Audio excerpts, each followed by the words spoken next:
Zara stood on the observation deck of the Lysarian mothership, her luminescent blue skin glowing softly in the dim light. Her large, almond-shaped eyes with pupils like swirling galaxies stared at the approaching blue planet Earth. The word felt strange, yet exciting on her tongue. She had studied this world extensively since the Lysarian High Council decided to make first contact with the primitive species called humans. Humans were considered emotionally unstable and technologically backward by Lysarian standards, but they possessed resources the Lysarians needed. As chief cultural specialist, Zara was tasked with learning human languages, customs, and social structures. She would lead the first diplomatic team. Her fellow Lysarians considered this assignment undesirable. Dealing with primitive beings was seen as beneath them. But Zara felt differently. She found humans fascinating. The mothership entered orbit around Earth, cloaked from human detection systems. A small delegation would travel to the surface for the scheduled meeting with selected human representatives. The human governments had been contacted through discreet channels. Only high-ranking officials knew about the coming encounter. Commander Vex approached Zara, his face expressionless as was proper for Lysarians. Our sensors detect the human delegation has arrived at the designated location. Are your preparations complete? Yes, Commander Zara replied. I have studied their primary languages and customs. I am ready. Vex looked at her with mild disapproval. You seem excited. That is concerning. Remember, emotional responses are primitive biological flaws. We have evolved beyond such weaknesses.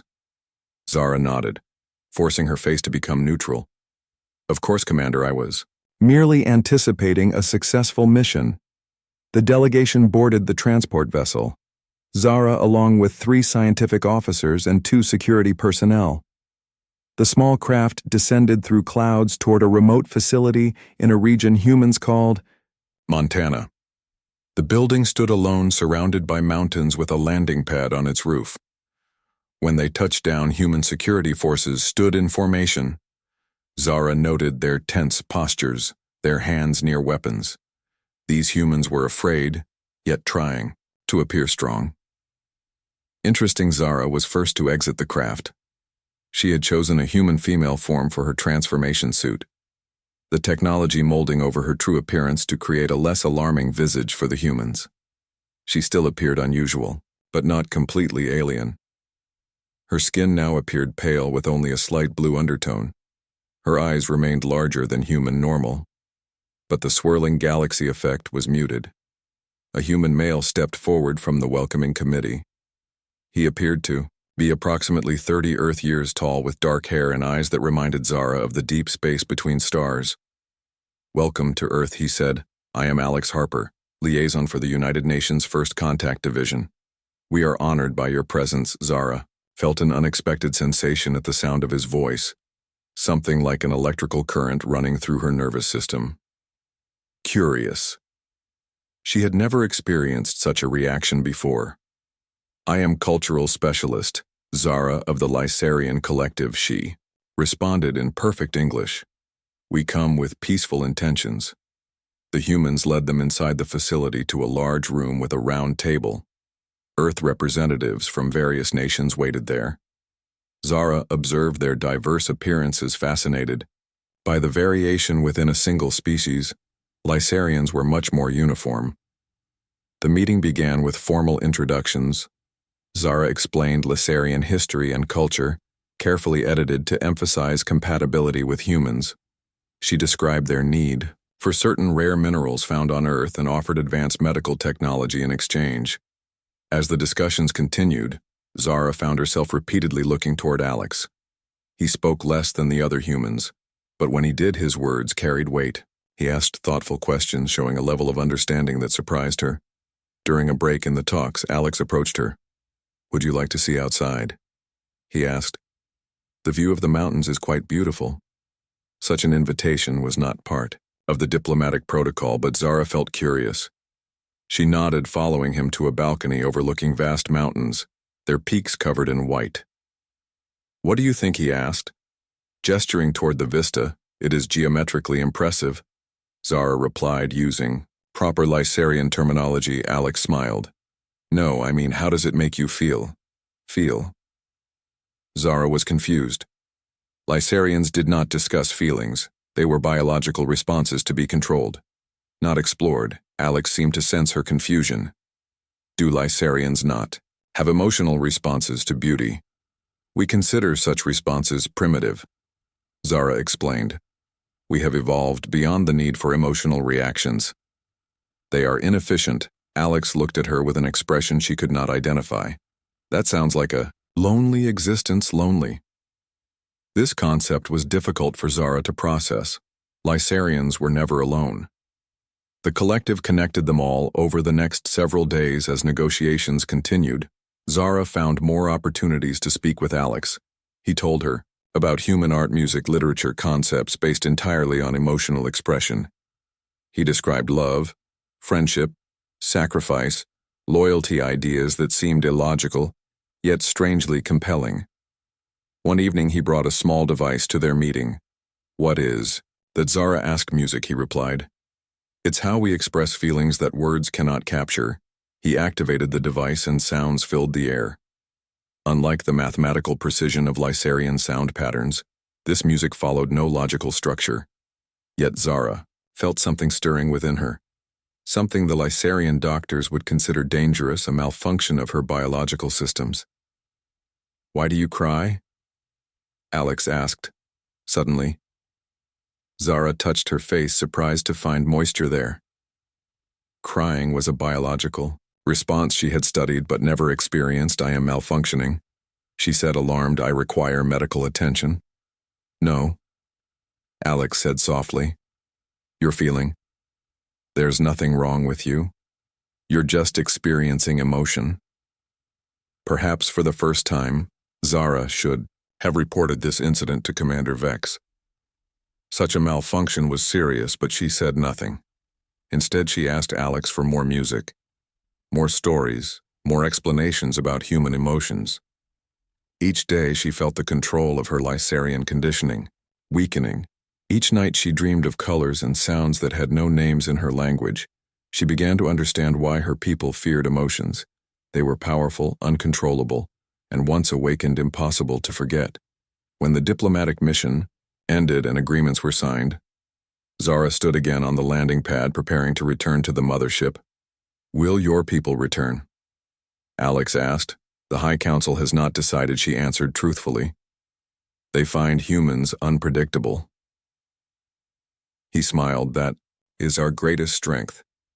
Not knowing what comes next makes every moment precious.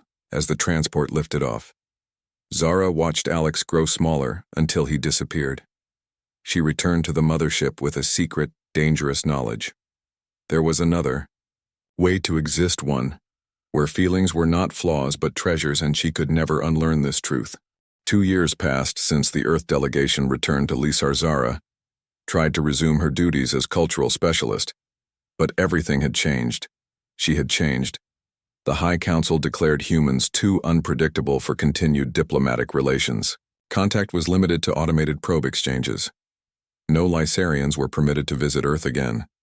Zara was reassigned to the outer colonies to study less developed species, ones without the dangerous emotional capacity of humans. She followed orders. Outwardly, her face the perfect Lysarian mask of calm, but inside something had awakened that refused to sleep again. She thought of Alex daily, wondering what he was doing, if he remembered her.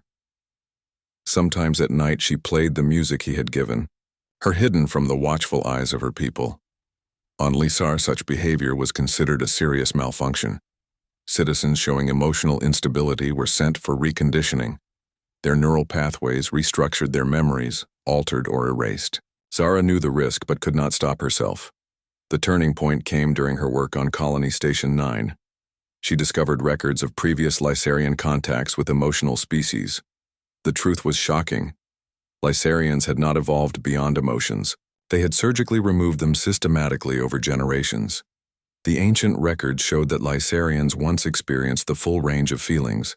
Their art and music rivaled anything humans created, but the ruling class deemed emotions dangerous, unpredictable. They led to conflict, violence, instability. A plan was implemented to remove emotional capacity from the population. For the greater good, Zara stared at the records, her hands trembling. What had been taken from her people? What had been taken from her? The knowledge burned like a star inside her mind. That same day, news arrived from Earth. The human ambassador requested renewal of diplomatic relations. The High Council refused immediately with no discussion. They feared human influence. They feared emotion. Zara made her decision then. There was nothing left for her on Lysar. Now she understood why Alex's words had affected her so deeply, why the music made her cry. Her people were not superior to humans. They were damaged, incomplete. She began planning in secret. First, she needed transportation, a small ship capable of interstellar travel. She volunteered for supply missions, gradually learning the controls of various vessels. She created false identification codes allowing her access to restricted areas. She stole medical supplies, transformation technology, communication devices. Most importantly, she needed to find Alex. His location on Earth was unknown to her. The diplomatic records were sealed by the High Council. She would need to hack the central database, a crime punishable by complete identity erasure. Late one night while the colony slept, Zara accessed the central system using codes she had gathered over months. She found the Earth mission files, downloaded them to a portable device. Then she discovered something unexpected. The High Council had placed trackers on all human delegates. Without their knowledge, Lysarians had been monitoring selected humans since first contact. Including Alex, his location appeared. On her screen, a small town called Pine Ridge in a region called Wyoming. The signal was still active. He was there, she could find him. Alarms suddenly blared throughout the station. Security breach, security breach. Seal all exits. Zara ran, knowing she had only minutes. They would track the data breach to her terminal. She had to reach the shuttle bay before security locked down the station. She passed other Lysarians in the corridors, ignoring their questions. Her heart pounded, a sensation she had once been taught was primitive. Now she embraced it. The shuttle bay was ahead. 2 security officers blocked the entrance. "Halt," they commanded. "Identify yourself." Zara showed her identification, specialist clearance. She forced her face to remain calm. "I am responding to the alert. Is this area secure?" The officers hesitated, looking for an intruder. One finally said, "I will check the shuttles." Zara replied with authority, "You should secure the main corridor." They nodded, moving away. Lysarians rarely questioned authority. The perfect obedient society, built on suppressed emotions. Zara entered the bay, selecting the smallest scout vessel. She activated the system's entering launch codes she had memorized. The ship hummed to life. Warning: unauthorized. Launch detected. The automated system announced security has been notified. Too late. The bay doors opened to the darkness of space. Zara accelerated away from the station. Alarms flashed on her control panel. She ignored them, setting coordinates for Earth. It would take months to reach the distant planet, even at maximum speed. But time meant nothing now. Pursuit ships launched from the station. They were faster, more heavily armed. She could not outrun them, but she had studied the nearby asteroid, built a dangerous maze of rock and ice. No Lysarian pilot would follow her there. It was illogical. Too risky. Zara steered into the spinning debris field. Rocks larger than her ship tumbled around her. She navigated by instinct, something her people had forgotten how to do. The pursuit. Ships stopped at the edge of the belt, unwilling to follow. They would report to the High Council. Her identity would be flagged for termination. Once through the asteroid field, Zara activated the ship's cloaking system. It would hide her from Lysarian sensors. She checked her supplies enough for the journey if she entered hibernation for most of the trip. She programmed the autopilot with Earth's coordinates. Before entering hibernation, she recorded a message to herself explaining her choices in case the neural suppressants in her system tried to reassert control during the long journey. She described what she had learned about Lysarian history, about emotions, about humans. About Alex, the choice is made. She whispered to the empty ship, "I cannot return." She activated the hibernation chamber as the ship accelerated toward distant Earth. The ship would travel between star systems, avoiding detection, following a complex route to throw off any pursuers. Her body would sleep, but her mind would dream of Earth, of freedom, of Alex. While she slept, the ship traveled through the void of space past suns and worlds she would never see. Each day brought her closer to Earth and further from everything she had known. Her people would declare her dead, a traitor to be forgotten. But for the first time in her life, Zara felt truly alive. She dreamed of standing under open sky, feeling rain on her skin, hearing music, understanding at last what it meant to be whole. These dreams sustained her through the darkness of space. The hibernation chamber monitored her vital signs, keeping her alive while she slept. It also monitored her brain patterns. When emotional responses appeared, the system should have suppressed them. That was its design. But Zara had modified the programming, allowing her feelings to grow stronger. Her dreams became more vivid, more real. 5 months into the journey, the ship detected a Lysarian patrol. The cloaking system activated, automatically power systems shutting down to avoid detection. The ship drifted silently through space like a dead rock. The patrol passed by without stopping. 2 more times during the journey, the ship hid from Lysarian vessels. Each time, Zara remained in hibernation, unaware of the danger. But the ship's computer recorded everything.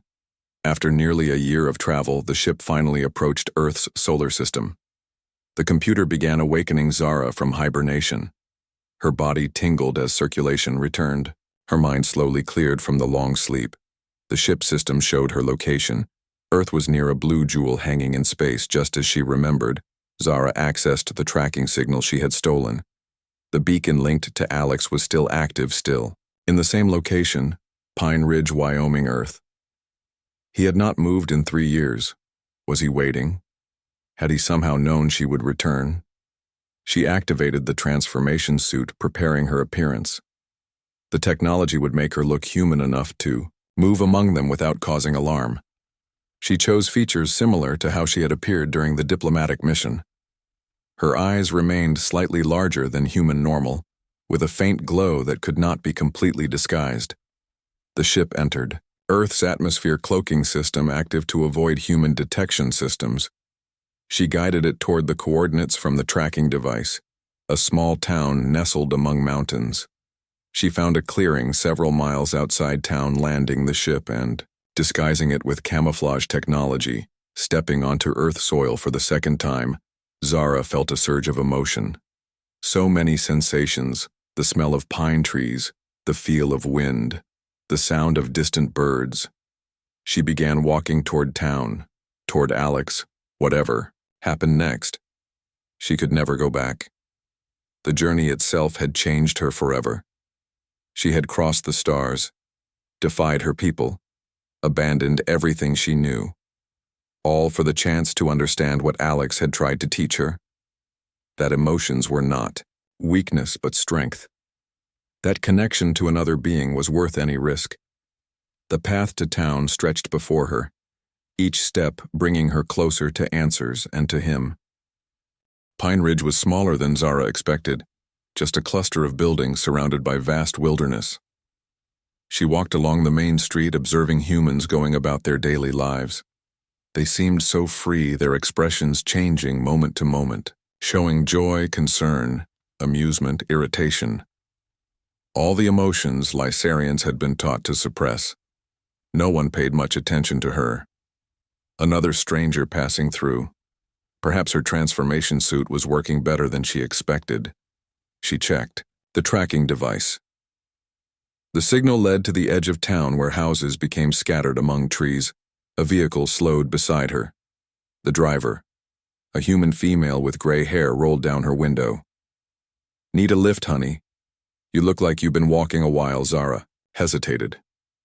This was not in her plan, but she needed to seem normal. "Thank you," she said, attempting a smile. "That would be helpful." The woman introduced herself as Betsy while Zara climbed into the passenger seat. "Just passing through?" Betsy asked. "Yes," Zara replied, using the cover story she had prepared him, Lily from Seattle. "Just doing some hiking." Betsy nodded. Not many come to Pine Ridge unless they're visiting someone or passing through to the national park. Who you here to see? Zara considered lying, but something told her honesty might be better. An old friend. His name is Alex. Betsy raised her eyebrows. Alex Harper. You must be one of his science friends. He doesn't get many visitors out here. Zara felt her heart rate increase. He had spoken of her. You know him, everyone knows everyone in Pine Ridge, Betsy laughed. He moved here about 2 years ago. Keeps to himself, mostly stargazes a lot. Some folks think he's a bit odd, but he's always been kind. To be honest, he seems a bit sad. Something in his past, I guess. Sad, the concept was familiar to Zara now from her studies of human emotions, a negative state caused by loss or absence. Something she had begun to feel during her journey. They drove past the town center and up a winding road. Betsy pointed to a small house set back from the road with a wide porch. That's Alex's place. He built it himself, said he wanted a view of the stars. Thank you, Zara said as Betsy stopped the car. You have been very kind. No trouble. Dear Betsy replied. Tell Alex I said. Hello. Zara stood watching as the vehicle disappeared around a bend. Then she turned toward the house. Her legs felt strangely weak, and her breathing had become irregular. Physical responses to emotional stress, she realized a normal biological reaction. The house was simple but beautiful, made of wood with large windows facing the mountains. A telescope stood on the porch. Zara approached slowly, uncertain what she would say after coming so far. Before she could decide, the door opened. Alex stood there, just as she remembered, but with subtle changes. Lines around his eyes that hadn't been there before, silver threads in his dark hair. His expression shifted from polite curiosity to disbelief. For a long moment, neither spoke. Then Alex whispered a single word, Zara. Her transformation suit flickered momentarily as her control wavered. She saw his eyes widen as glimpses of her true form showed through the disguise. It's you, he said, his voice barely audible. You came back. Zara could not respond. Her voice seemed locked in her throat. Another strange physical response to emotion. Alex stepped forward, reaching toward her face, stopping just short of touching her. I thought I was going crazy. He said, I kept dreaming about you, wondering if you'd been real. I'm real, Zara managed to say. I traveled across 12 star systems to find you. Why? Alex asked. Because of what you showed me, she replied, that there is another way to live. That emotions are not flaws, but gifts. That some things are worth any risk. Alex looked at her with wonder. You left your world, your people. Everything, she confirmed. The records your people were given were false. Lysarians did not evolve beyond emotions. We surgically removed them. Thousands of years ago, we made ourselves empty. Alex stepped back, processing this revelation. Come inside, he said, we need to talk. The interior of the house was simple and functional, but with touches that Zara recognized as purely aesthetic. Plants with colorful blooms, books made of actual paper, a musical instrument in the corner, windows positioned to capture the mountain view beauty, with no purpose beyond itself. How did you find me? Alex asked as they sat facing each other. The High Council placed trackers on all human delegates, she admitted. Without your knowledge, they monitor selected humans. They consider your species potentially dangerous. Alex nodded, not seeming surprised. I suspected something like that.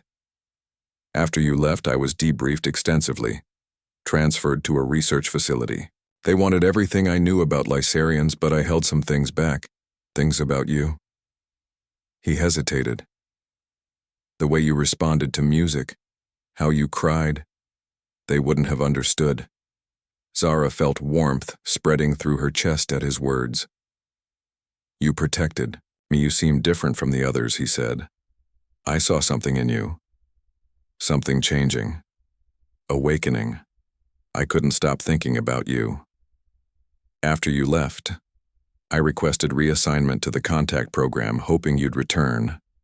But your people cut off communications. The government eventually shut down the program, called it a false alarm, a misunderstanding. But you kept the tracker, Zara said.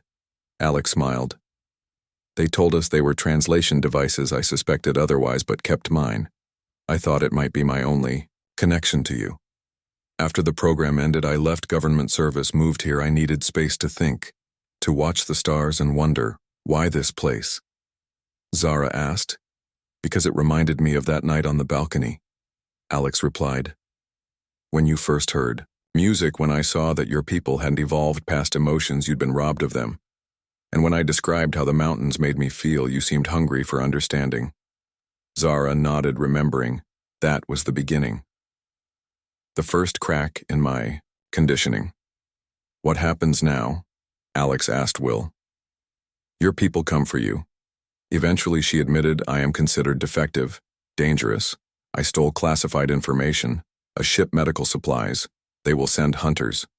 They always do for those who break conditioning. But it may take time. My ship is well hidden and cloaked. Alex was quiet for a moment. Then he asked a question that made Zara's breath catch. Did you come here just to tell me the truth about your people, or did you come for something else? Zara looked at him, feeling her transformation suit flicker again. I don't know exactly, she admitted. We do not have words for these feelings in my language. I know only that when I learned the truth, when I realized what had been taken from us, from me, I could think only of you, of finding you again, of understanding what these sensations mean. Alex moved closer. I can help you understand if you'd like. Yes, Zara whispered. He reached out slowly, touching her face where the transformation suit had thinned, revealing her true luminescent skin beneath. I studied everything about your people after you left, he said. Made it my life's work. I think I know why they fear emotions so much. Why? Because feeling deeply is terrifying. It's unpredictable.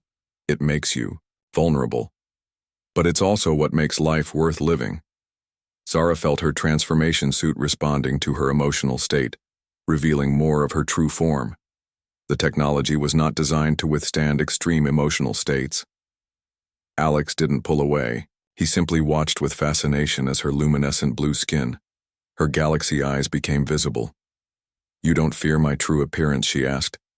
I think you're beautiful, he said in both forms. But especially as yourself. Something beeped loudly, interrupting. The moment Alex pulled a device from his pocket, checking the screen, his expression darkened. What is it? Zara asked. Government alert?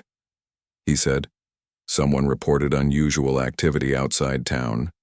Satellite imagery showing disturbances in the forest. Exactly where you landed. I have contacts. Still people who send me warnings. They know. Will they come for us? Yes, Alex said. Soon.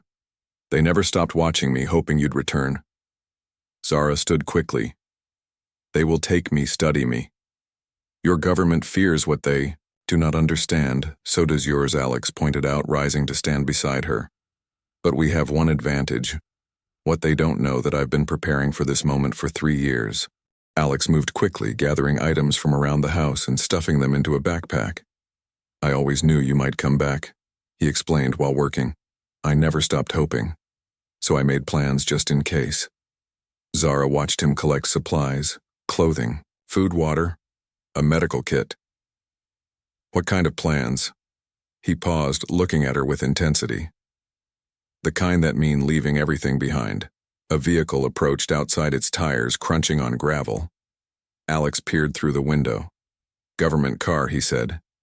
2 agents. That didn't take long.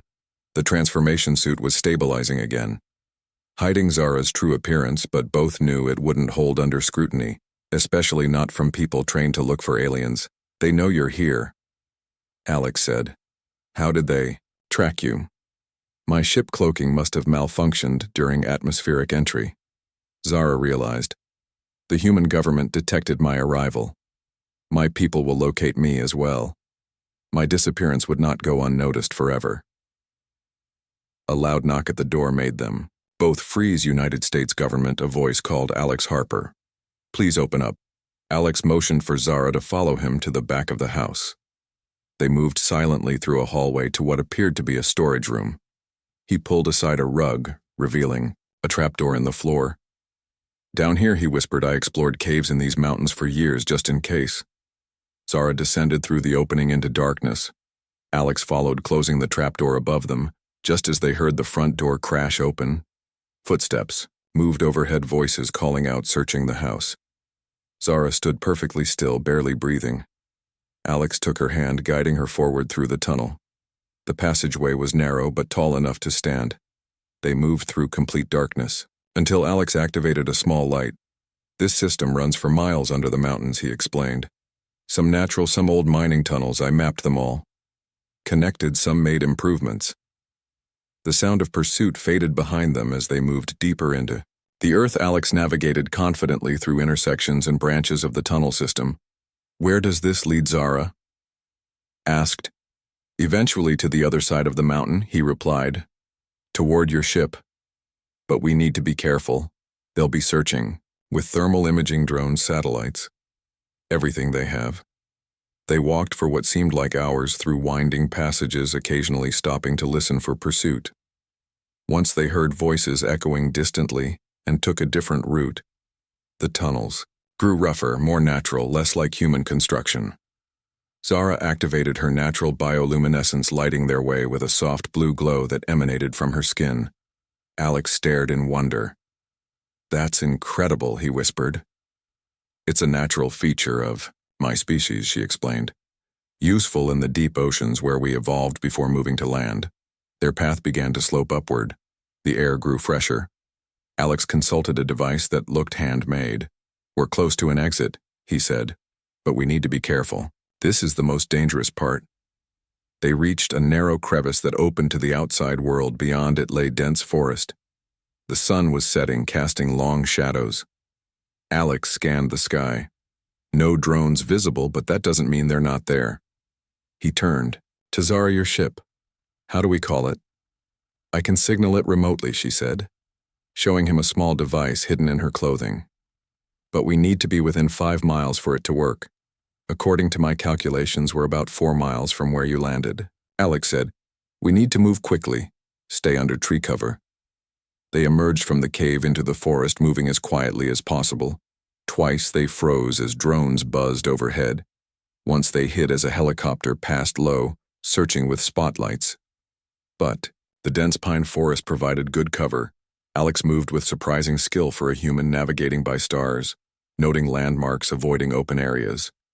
Zara realized he must have spent years exploring these mountains, preparing for a moment he couldn't be sure would ever come. Why did you do all this? She asked during a brief rest. Why prepare so extensively when you had no certainty I would return? He looked at her with those deep, dark eyes. I couldn't explain it, even to myself. But after meeting you, after seeing how your people lived, I knew something was wrong. Something was missing from my life. I couldn't go back to how things were before.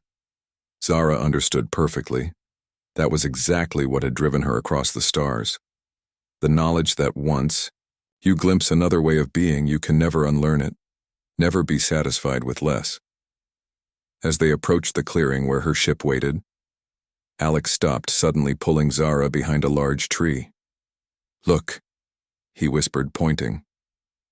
The clearing was surrounded by vehicles. Military personnel moved around her ship, which was now fully visible, its cloaking disabled. They had equipment set up, scanning devices, lights. Armed guards patrolled the perimeter. They found it, Zara said, her hope fading. How will we reach it now? Alex studied the situation. The security looks impressive, but their attention is focused on the ship. They don't know we're here yet. They expect us to come directly to it. What do we do? Create a distraction, Alex said. Then approach from the opposite direction. Your ship, can it be activated remotely? Yes, if I'm close enough. Alex nodded, reaching into his backpack. He pulled out several small devices. These are emergency flares with timers. He explained, I use them for hiking, but they'll serve another purpose tonight. He set timers on 3 devices. Then, crawling through undergrowth, he placed them at widely separated points around the perimeter, far from where they planned to approach. Once done, he returned to Zara. In 5 minutes, those will go off simultaneously, he said. They'll think it's an attack or another landing. They'll send people to investigate. When the flares activated, bright red light filled the sky in 3 different directions. Just as Alex predicted, security personnel rushed toward them, weapons-ready vehicles moving to investigate. Now, Alex whispered, leading Zara toward the ship from the unguarded side. They moved quickly, keeping low. The remaining guards were distracted, looking toward the flares. When they reached the edge of the clearing, Zara activated her remote. The ship hummed to life systems powering up. The sound alerted the guards, who turned, spotting them. "Halt," one shouted, raising his weapon. "Run," Alex yelled, pulling Zara toward the ship. Gunfire erupted around, them bullets striking trees and ground. Zara felt a sharp pain in her shoulder but kept running. The ship's entry hatch opened as they approached. Inside, Zara commanded, "The ship will recognize my biosignature." They dove through the opening. The hatch. Sealing behind them, bullets pinged harmlessly off the exterior. Zara moved to the control panel, activating defense systems. A protective field surrounded the ship, making it impervious to Earth. Weapons. Alex stared around at the ship's interior. "It's beautiful," he said, despite the danger. The sleek, organic design reminded him of a living thing rather than a machine. Zara worked quickly at the controls, initiating launch sequence. She faltered, suddenly feeling dizzy. Alex caught her, noticing blue liquid seeping from her shoulder. "You're injured," he said, helping her to a seat. "The wound is not critical," she assured him. "Our physiology is different." The ship can help. A medical panel opened beside her seat. Alex watched in fascination as she placed her hand on it. The ship's systems analyzed her condition, dispensing treatment automatically. The wound began to close, healing far more rapidly than any human injury would. "Can you fly?" Alex asked, as the ship's systems worked. "Yes," Zara confirmed. "But we must hurry. They will bring more advanced weapons soon, and my people. They will have detected the ship's activation. They will send hunters." The ship lifted off, vertically powerful engines pushing them skyward with surprising gentleness. Earth forces fired more weapons at them, but nothing penetrated the protective field. The small craft accelerated, climbing rapidly through clouds toward open space. As they broke free of Earth's atmosphere, Alex looked back at the blue planet growing smaller beneath them. Everything he had ever known was there. His life, his work, his world. But he felt no regret. On the control panel, alarms flashed. "Warning," Zara said. "Pursuit ships launching from your orbital stations. Your people are persistent. Can they catch us?" "No," she said. "Their technology is far behind Lysarian ships, but that's not our biggest concern." Look, the long-range sensors showed another signal approaching from deep space. The energy signature was unmistakable. "Lysarian hunter ship?" Alex asked. "Yes." Zara confirmed. "They found me sooner than I expected. They must have been tracking my ship all along, waiting for me to reactivate it. Can we outrun them?" "This scout vessel is fast, but hunters are faster," she admitted, with growing concern. "But I know something." "They don't what?" "The asteroid belt around the gas giant in your system." She adjusted course, heading toward Jupiter. "It's unpredictable, dangerous. No Lysarian pilot would follow standard protocol, would be to wait for us to emerge, then capture us. But you flew through an asteroid field to escape Lysar." Alex remembered. "Yes," she said, "and I will do it again." The Lysarians fear what they cannot predict, cannot control. That is why they removed emotions. That is why they fear humans. That is our advantage. The ship accelerated toward the distant band of asteroids. Earth pursuit craft fell behind, unable to match their speed. The Lysarian hunter, however, continued gaining. "We won't reach the asteroids before they intercept us," Alex observed, watching the sensor displays. Zara nodded. "I know, but there is another way." She looked at him, her transformation suit fully deactivated, now revealing her true form. "Do you trust me?" "Always," he replied without hesitation. She adjusted controls, setting a new course directly toward the Lysarian hunter. "We're going to play a game of chance," she explained, "something no proper Lysarian would ever do." The hunter ship loomed larger on their view screen, a predatory shape designed to intimidate. Twice the size of their scout vessel.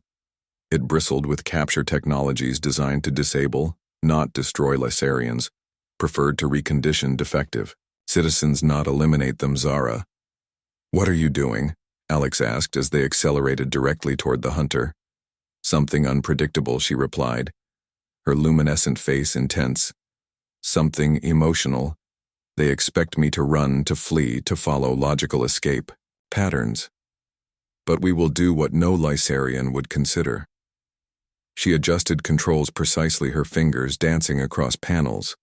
The hunter ship fired warning pulses, energy, designed to disrupt their systems. Zara navigated through them with uncanny precision. They don't want to damage the ship, she explained. They want me intact for reconditioning. You for study. The hunter grew enormous on the view screen, filling their view. The ship's computer issued warnings. Collision imminent. At the last possible moment, Zara executed a maneuver that defied the ship's design specifications.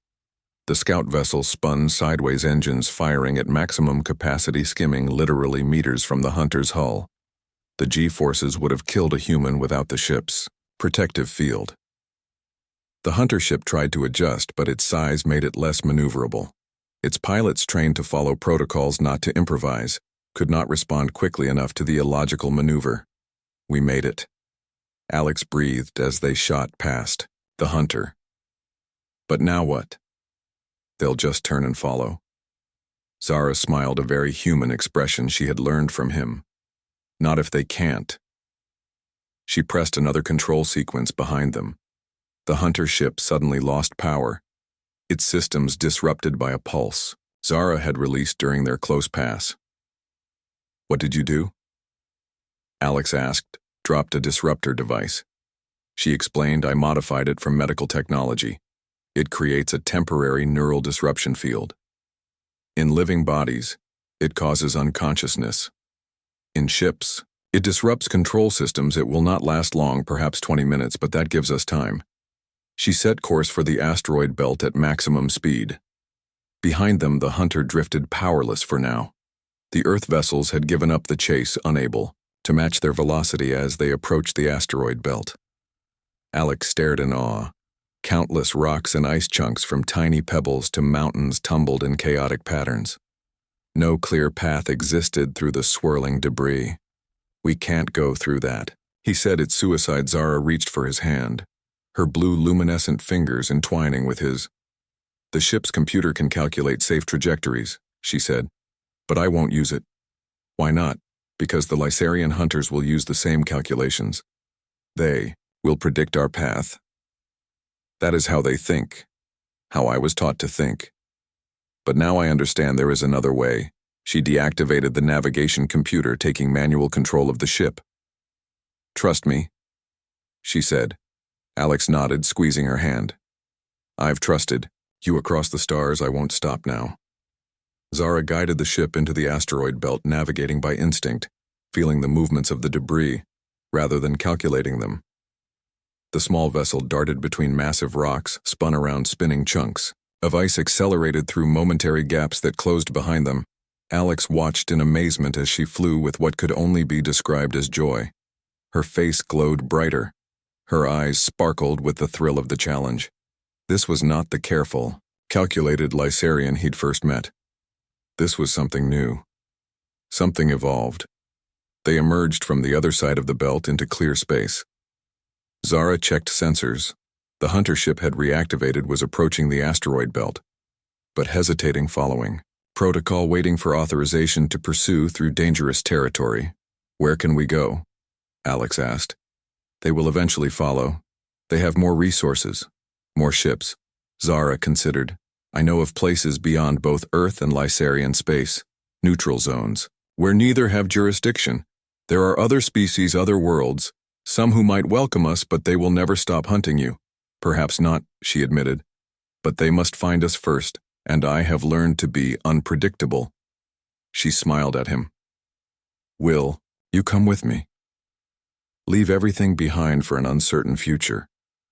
Alex looked back toward distant Earth now, just a pale blue dot among countless stars I already have.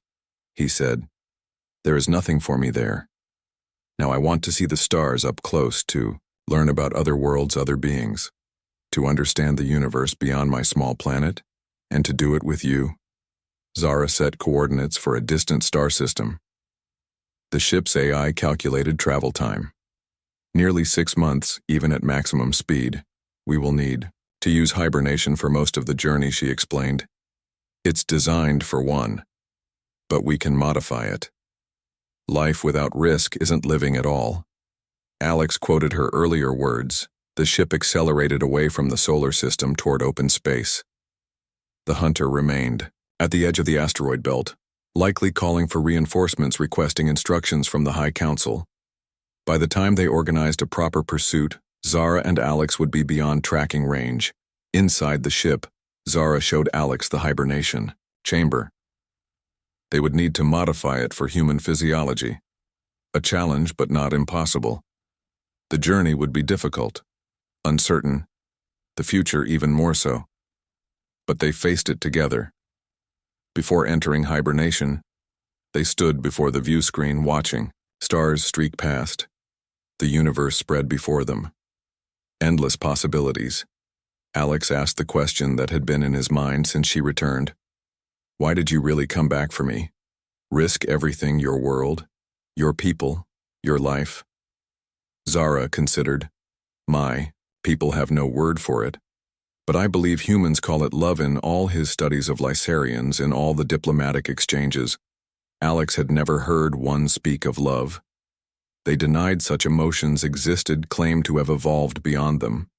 Yet here was Zara crossing stars, defying her entire civilization, changing the core of her being. "I believe you're right," he said, drawing her close. As the ship carried them toward distant stars, Zara reflected on the journey that had brought her here. She had left her world seeking understanding, seeking feeling, seeking something her people had forgotten millennia ago. She had found it not just in Alex, but in herself. The capacity for emotion had never been truly eliminated from Lysarians, only suppressed, buried under layers of conditioning and control. All it had taken was one human with his music, his stories, his emotions, to awaken what had always been there. Perhaps someday both their peoples would understand that different did not mean incompatible, that emotions were not weakness but strength, that the space between stars held room for all kinds of existence. Until then they had each other, and endless possibilities stretching before them, like the brilliant sweep of a cosmic arm. The ship accelerated, the solar system receding behind them as they raced toward a future. Neither of their worlds could imagine. Zara watched the stars streak past, feeling emotions her ancestors had feared for thousands of years. Yet she felt no fear, only wonder, anticipation, hope, and something else. Something powerful that had driven her across 12 star systems, that had made her risk everything. She looked at Alex sitting beside her, his human face so different from hers, yet so familiar now. He returned her gaze with the same wonder, the same hope. Somewhere beyond known space they would find a place, a world where they could be together, where difference was not feared, but celebrated. Perhaps they would find others like them, others who had broken free of limitations imposed by fear, others who understood that true evolution came not from suppressing emotions but from embracing them, learning from them, growing through them. The ship hummed softly around them, carrying them forward. The hibernation chamber waited, but not yet. For now they simply watched the stars together, two beings from worlds light years apart, yet somehow belonging exactly where they were. "I will teach you about the stars," Alex promised. "The ones humans can see from Earth. The stories we tell about them. And I will show you worlds you have never imagined." Zara replied, "Places no human has ever seen." For a long time they sat in comfortable silence, watching the universe unfold before them.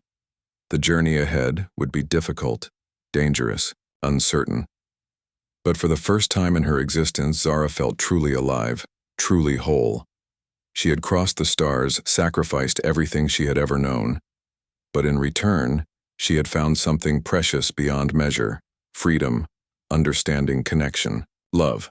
The scout ship carrying two beings from different worlds continued accelerating toward distant stars, leaving behind the boundaries and limitations of their respective civilizations, racing toward possibility, toward hope, toward a future built, not on fear but on the most powerful force in the universe, the capacity to feel.